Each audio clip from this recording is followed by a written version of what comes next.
वचन में जो कुछ भी लिखा है कई बार कुछ समझ में आता नहीं है। हम सिस्टमैटिक नहीं हैं परंतु ऑटोमेटिक हैं और जहां पवित्र आत्मा ले जाएगा वहां चलेंगे। दानियल की किताब और उसका 12वां अध्याय और हम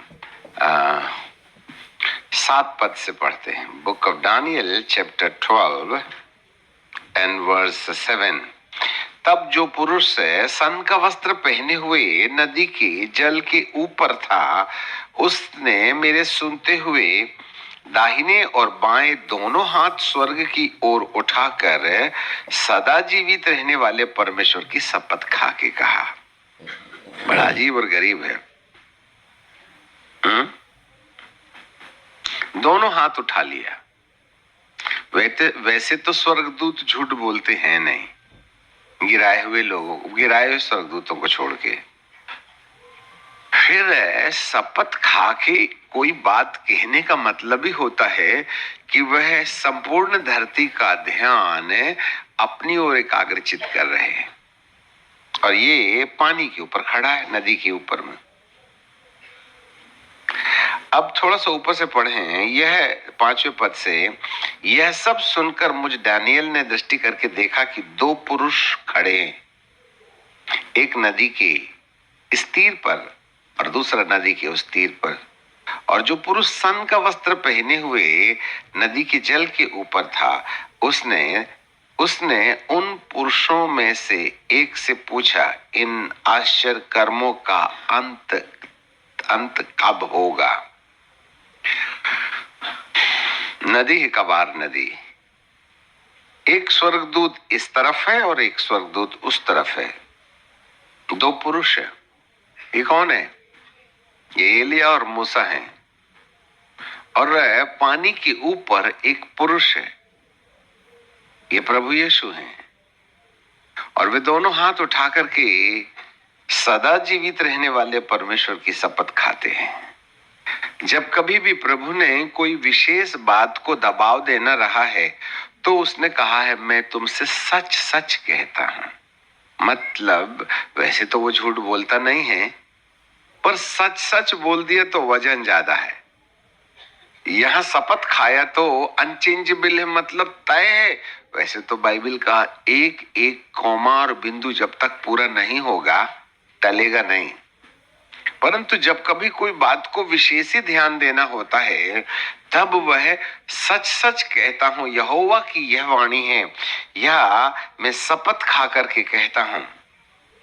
इसका मतलब एक विशेष ध्यान केंद्र का स्थान है।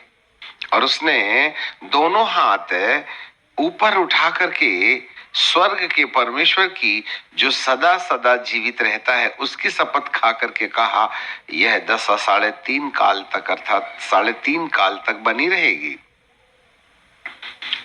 3.5 काल तो हम अनुवाद करते हैं 3.5 साल, बिल्कुल ठीक है। 3.5 साल 7 साल का महाक्लेश काल है, उसमें से 3.5 साल पहला भाग है और 3.5 साल दूसरा भाग है।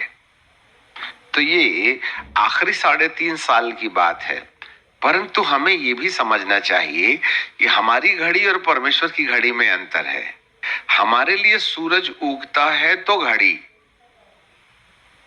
और धरती पर देश में अधिकांशतः हर देशों में समय अलग अलग है। अमेरिका का टाइम अलग है, कनाडा का टाइम अलग है। अमेरिका में भी 3 घड़ी चलती है। भारत का समय अलग है, ऑस्ट्रेलिया का समय अलग है। तो दर्जन भर तो घड़ी है धरती में। तो परमेश्वर कौन सी घड़ी को बोले और कौन सी घड़ी से दिन गिने? इसलिए उसको हमारी घड़ी पर ज्यादा विश्वास नहीं है। मुबारक हो तुम्हारी भौतिक घड़ी जो सूरज के उगने और डूबने से चलती है, परंतु मेरी जो घड़ी है उसमें सूरज उगता ही नहीं तो डूबेगा कहां से? मैं खुद ही सूरज हूं, मैं खुद ही सूरज हूं। तो मैं कहां से शुरू करूं सुबह?